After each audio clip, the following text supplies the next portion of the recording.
The second round of the NBA playoffs continues on Sunday. The Phoenix Suns and Dallas Mavericks will tip off at 3:30 Eastern in Dallas. Suns hold a 2-1 lead in the series. Joining me to talk about that series is basketballnews.com NBA writer Bryan Fonseca.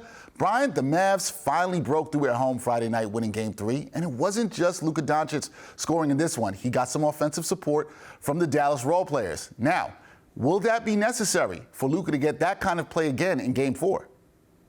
Yeah, absolutely. And I will say more so on a defensive end, if anything, because the way they contained Phoenix and was able to, let them get comfortable from beyond the arc. And without Jay Crowder's big shooting night, it would have been even a blowout. So I think that with Dallas in particular, yes, you want the well-balanced attack offensively. That's important to have not Luka Doncic just being the one to carry you and have Jalen Brunson have this big night and have Dorian Finney-Smith and Reggie Bullock combining for about 30 points. But you also need that defensive intensity because there's such a good defensive team under Jason Kidd that they can be able to make the game ugly, so to speak, and then, score when needed. So I think the defense, yes, is just as important as the offense, but they do need both in order to beat a team such as good or that good the way Phoenix is.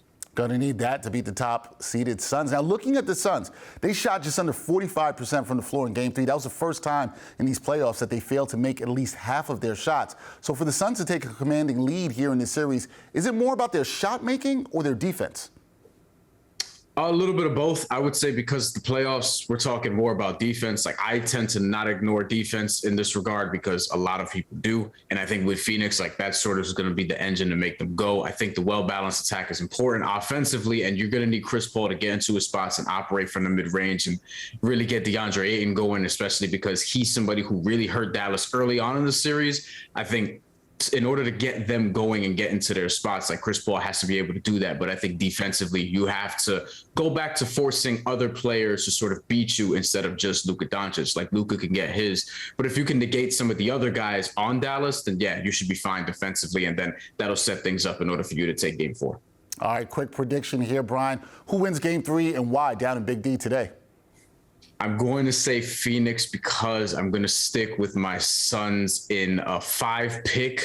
But I think Dallas can win at home. I really do because of what they established in Game 3. I just think that Phoenix is too good and they're going to respond very well. And I have Phoenix winning a tight one in Game 4. All right, we'll see what happens in Game 4 down in Big D, 3:30 tip. Suns and Mavs. That is Bryan Fonseca of basketballnews.com. Bryan, thanks for joining me, man. Absolutely. Anytime.